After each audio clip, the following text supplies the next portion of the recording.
সত্যি আপনাদের এখানে রাস্তায় আসলাম, ভালো লাগলো। এখন কি বলবো আর? না কিন্তু উনি তো অপু বিশ্বাস না দাদা, আমার তো মনে মানে হয় মতো লাগতেছে, ওনার মতো লাগতেছে। না, না, আপনার মালয়েশিয়া গেছিলেন?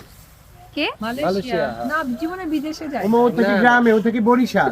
বরিশাল থেকে আর যাইতে হবে আমার না। বিশ্বাস আমার তো মনে হয় আপনি অপবিশ্বাস। আমারও আমি না, না, না, আমি না, অপবিশ্বাস। আমি ওনার না না না, এক মিনিট, আমি অবিশ্বাস লোকে দেওয়া আমার তো মনে হয় আপনি অপবিশ্বাস। সাহারা গেছিল, শাকিব খান গেছিল মালয়েশিয়ায়? তারপর, হ্যাঁ ইমন গেছিল। আমি 11 বছর মালয়েশিয়া হয় না, এক চেহারা সাতজন না, মানুষ, না। তো এক চেহারা একসাথে- একজন ও, মানুষ আপনি পেয়ে গেছে। মালয়েশিয়ায় থাকতেন হ্যাঁ, কোথায়? মালয়েশিয়া কলারপুরে আছিল।